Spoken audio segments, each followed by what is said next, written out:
Hello and welcome to another edition of True Crime and Wine Couple. Today we will be covering episode 3 of the Gypsy Rose Blanchard prison tapes. But first, the wine. Today we're doing a repeat. Have to get some of this wine out of the fridge, so it's the Petit Mensing from Flying Fox. We'll go over that at the end of the video. Please make sure you like the video, hit that subscribe button, hit the bell so you'll get all of our notifications, and please comment. We love your comments. We like interacting with you. We really do enjoy that part of it, so please keep commenting and letting us know how we're doing, or just the comments on the videos themselves.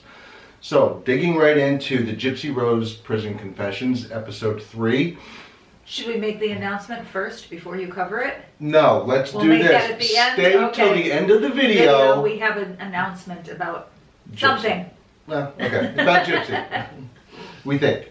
But yeah, so stay to the end of the video and we will let you know what we found out, or what we think we may have found out. But anyway, episode 3 of Gypsy Rose, more of the same. That one episode had some revelations that we really didn't know about. The abuse by the grandfather, the fact that she was addicted to pain medications, that was something new and different. This episode, the only thing that was different, that was something in this episode that I was not aware of, was that at one point, and this is all according to Gypsy, and we have to keep that in mind. The more I watch these, the more I start wondering how much of a manipulator is Gypsy. How much did she learn from her mother? Is she spinning this tale to make herself look more like the victim, make herself look better? There's no doubt that when she was younger, she was victimized, that Dee Dee was just a master manipulator. She had everybody bamboozled. Doctors, Habitat for Humanity, Make-A-Wish, she's getting donations. In this episode, the assistant manager for the movie theater that they frequented quite often did say that she got close to Gypsy because apparently this assistant manager, her sister had leukemia, so they did a lot of fundraising for the Cancer Society and that kind of thing, and they used Gypsy as sort of the face of that, and they also did raise money for Gypsy as well. The poster girl, like we Gen Xers That's say. exactly what she was. She's the poster girl for leukemia. They don't use that term anymore, but that's No, definitely a Gen X term. Okay. I did not know that. Mm-hmm. See that? You learn something new every day. But so that was revealing that Dee Dee was able to just manipulate everybody. So there's no doubt that Gypsy was manipulated by this person, younger. And it's backed up by the doctor's statements and everything else. But as she got older and she started to realize how old she was, and now I'm starting to question some things. When she was younger, that was all out of her control. So one of the things that was revealed in this episode was that Gypsy apparently Dee Dee had bought a gun, and Gypsy came to the conclusion that she needed to get out, and she needed to get out now. So she stole the gun from Dee Dee and actually shot Dee Dee. She fired the gun 10 times. Turns out it was a BB gun. Now again, keep in mind, this is all coming from Gypsy. The one thing that I found interesting about that story, though, was it was backed up by a police report. Dee Dee had made a police report, but how Dee Dee spun it was that they were robbed in a Walmart parking lot, and the dude shot at her 10 times with a BB gun. But apparently, Gypsy apparently wasn't a great shot, only grazed her in a couple spots, peppered the wall with BBs. But is that what really happened? Did Gypsy shoot her?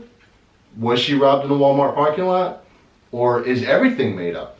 At this point, you start to wonder, what is the actual truth? Because we really don't know. We have to keep in mind that everything that we're hearing is coming straight from Gypsy. Gypsy, there's no doubt in my mind, is a manipulator. Is she manipulating for good? Is she manipulating for bad? Is she manipulating just to make herself look better? We're never going to know. But I found that part of it interesting. And then this episode also started to dive into her relationships, her online relationships. Now, it went back to, in that last episode we spoke about where she ran away to that dude's house. Dee Dee found her, drug her home, and apparently, according to Gypsy, now again, this is all according to Gypsy. Was the dude the online boyfriend? Is that who you're referring to? It was the first online The boyfriend. first one that was on parole. I just wanted you to clarify. Yeah, the first one that was on parole. And then okay, and she, yeah. wanted to drag her to Arkansas, but he couldn't Right. leave He because he was couldn't on leave, right. parole, Mhm. and she had no idea what that meant. But according to Gypsy, when they got home, Dee Dee chained her to the bed for 2 weeks. And then she was on a leash attached to Dee Dee.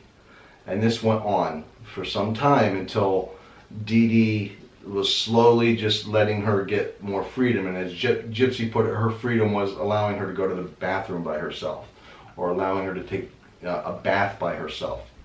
So again, did this happen? I don't think we'll ever know. It's definitely plausible, knowing what Dee Dee is capable of. Well, they did put it in the Netflix special, but like you said, we don't. Oh, did they? That was that part. I didn't I remember that part. from the Oh, Netflix okay. special. Yeah, I remember from that. But like you said, how well documented are these events? We don't really know. Right, and exactly. And when you're dealing with two master manipulators, where's the truth? Right, exactly. You Yeah. know, it's really hard to tell. Also, this could be Gypsy's truth. I mean, she could truly believe this happened. We don't know. I mean, maybe something similar happened, but in her mind it's different. I mean, perception is reality, so. And there's no doubt that she was traumatized. I mean, she still is. Yeah. Absolutely. So that kind of trauma, and they have that psychologist on there who is actually, apparently he was supposed to help her in her defense, but then she pled guilty, so he wasn't needed. But the Netflix, or is it Netflix? No, it's not Netflix. No, this is on Lifetime, isn't Yeah. it? This is Lifetime TV. Whoever the producer, whoever the producer I think it's Lifetime Television. did track him down, and now has him doing some interviews with her as she. And keep in mind that this series is taking it up to her parole hearing. So everything is being said, or at least the way it's being laid out, is before the parole hearing actually happens. But he has been doing some interviews with her, and he at one point stated that Dee Dee very well could have been a psychopath. So here's another person who is taken in by the story. Now, these are professionals, so we should at least give them some credence that they can see through the lies, or see through whatever Gypsy is spinning, to see, make an evaluation on if it's actually true or not. It is on Lifetime. It is on the Lifetime. Lifetime Network. Okay. Yes, I did Yeah. some sleuthing. Yeah, we did it. We downloaded it on YouTube, so I have no idea where it came from. So it led into, as I was saying, so it started to lead into her online. So after she was chained to the bed, and after some time, she started to get more freedom, and then she went back online again. And that's when she met Nicholas. So that's where it led up to, and it was interesting, but again, there really wasn't a lot of anything new on it, per se. The one thing that I still question, and it very well could be Dee Dee just planting seeds and presenting a narrative to where Gypsy can't trust anybody. Gypsy or Dee Dee? No, that Gypsy can't trust anybody, Okay. including her Okay, father that's and her right, that's stepmom. right. Okay, gotcha. Because you have to wonder, why does she keep trying to find help or find relationships online when she has a father, she has a stepmom? Why didn't she reach out to them? So, and it goes into how she tells Nicholas everything that's happening, opening up to him. Why doesn't she pick up the phone and open up to her father? I have a theory on that. Remember she talked about she expected like the knight in shining armor to come along and save her? Right, yeah. I think that she thought that her family was beyond saving her. Because if her family was going to save her, they would have done it by then. And I think she maybe thought this random stranger on the internet who kind of, presented that he had dark thoughts and dark fantasies. Oh, yes. Yeah, so Yeah, I'm thinking that she probably was like, my family can't save me. Right. I've been down that road. That's just my theory. And I'm coming from a place where I can't even imagine the kind of trauma she went to Right. through the kind of lies that were told to her. Yeah. So, you just don't know how her mind was working. Plus, you have to take into consideration that she probably, I'm not diagnosing anyone here, but these type of experiences over and how prolonged they were, she probably did have complex post-traumatic stress disorder. Oh, I'm sure. So her yeah. thinking, that's definitely going to affect her, her reasoning ability and her thought process and things like Right. that. So, not diagnosing anyone, but given the situation, that would be a logical conclusion to draw. Right. So that it led up to meeting Nicholas. She also revealed that she went through another surgery, and this is where I lose my mind on this. How are these doctors, or why are these doctors doing actual surgeries on somebody? It's just not necessary. This surgery, and again, it's according to Gypsy. They did show a photo of her, however, with a surgical scar on her neck. So, you sort of have to believe that it did happen. But they went in to do surgery on her larynx because of the way she talked. I mean, come on. It's ridiculous that these doctors are actually doing these surgeries on a child. I just don't know. I have a problem anyway trusting doctors, so this makes me even less trustworthy of doctors. It's funny, that's kind of ironic too, that they want it because of the way she spoke when her mother was trying to keep her like a child. You think that her mother would have appreciated that childlike voice. Right, and then was her mother trying to silence her voice? Like, did her mother think that would result? Another thing too, you have such a hard time, and we all do. The public has such a difficult time to, wrapping our brains around the fact that these doctors did all these surgeries. But you have to remember, as someone who has watched every single season of Deadly Women, probably multiple times, every show multiple times, these people are so darn good at what they do. They're just, you can't even, you're blind, and even someone as intelligent as a doctor, I think they're just so good at manipulating that, right. That's what they do, and they're good at it, and that's why people, give in to what they want. Well, that assistant manager at the movie theater, Mm-hmm. bringing that up, did say that she doesn't know if Gypsy had pulled her aside and told her the truth. She doesn't know if she would have believed her. The way Dee Dee presented her, Mm-hmm. and I guess Dee Dee also presented her as somewhat mentally. Of course, that fits her narrative. Yeah, Correct. so Yeah. I don't know if it was mentally retarded or just some sort of, less, but We use the term cognitively impaired. yes, you do. As a teacher, you do. No, that is. Oh, as a society now? Cognitively impaired. Okay, so that's how she presented her. And I found it interesting that the assistant manager said, I don't know if I would have believed her. And she said, it still bothers me to this day whether I would have believed her or not, because of the way Dee Dee just presented the whole situation. So it was insane, to be honest with you. And then, like I said, it got into her meeting Nicholas online, and again, how much of this do we really know? How much do we know? We know Gypsy's side. We don't know Nicholas's side, really.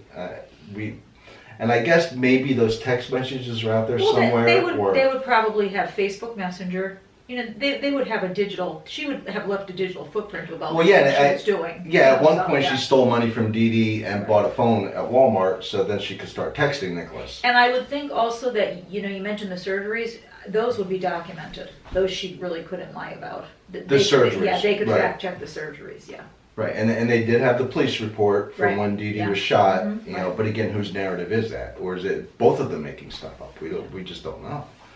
It's impossible to tell.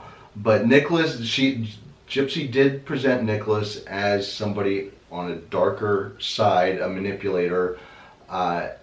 She claims that she had gotten a Facebook message from one of Nicholas's ex-girlfriends who tried to warn her about him, that he was violent, abusive, verbally abusive, but she didn't believe him, or believe her, I mean.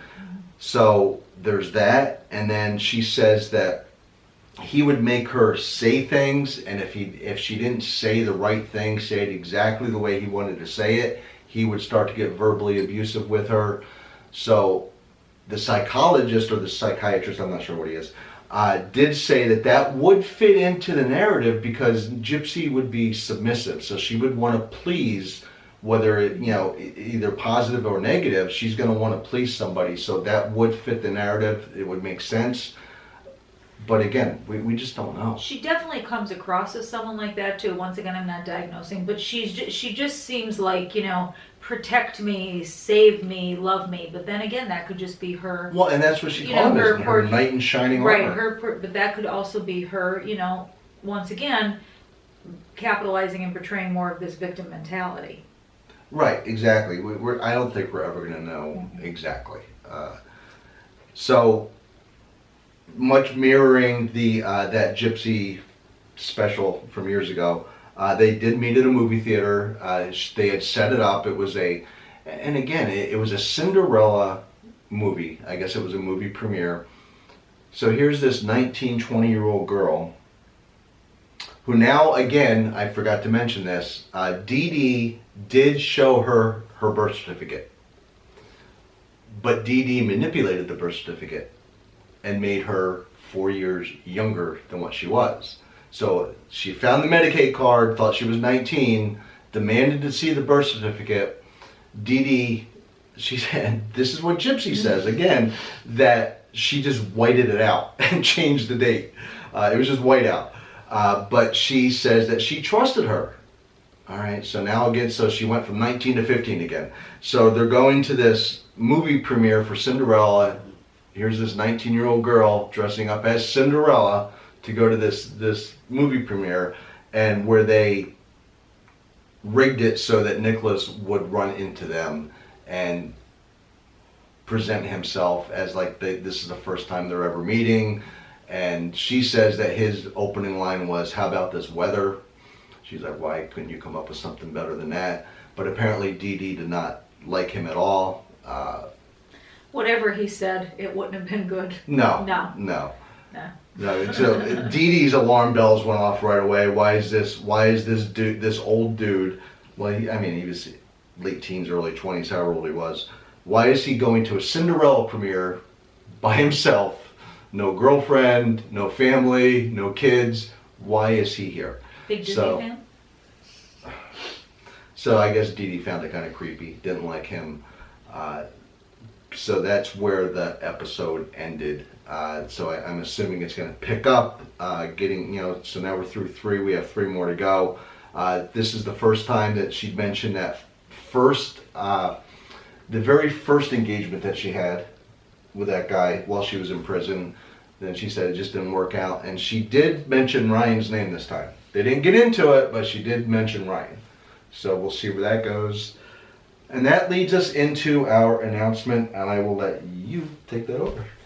So today on my Facebook, I think it's a reality TV group, I watch Sister Wives, Mama June. If any of you are into that comment and you want to leave into that content and you want to leave a comment, we could definitely cover some of that stuff. Pete's a huge fan of Mama June and all that reality. Mama June, and Sugar Bear. Yeah, he loves him some Sister Wives too. He's a big fan of Cody Brown. But anyway, in my, as is everyone loves Cody Brown. In my reality TV group on Facebook, it was announced that Gypsy and Ryan, those crazy kids, are expecting a little Gypsy or Ryan-let child.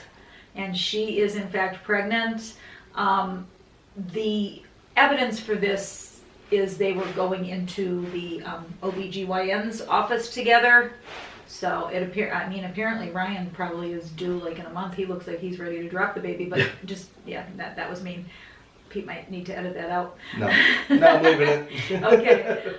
So those 2 crazy kids are going to have a child of their own. Well, we don't know. We are going to investigate it. We just heard it today, just before we sat down to do this video. If any of you heard it and have any evidence, please do share. Yeah, evidence, Yes. going into an OBGYN is not evidence of being pregnant. Women go into OBGYNs every day. And you go into an OBGYN, you're not pregnant. Not every day, I don't. Well, not every day, I but you go in once a year and you're not yes, pregnant, I do. right? This is true. Yes. So I there's think many at this reasons point, why she would yeah. be going in there other than being pregnant, but we will look into it and we'll see That's if we what's can being verify recorded. it.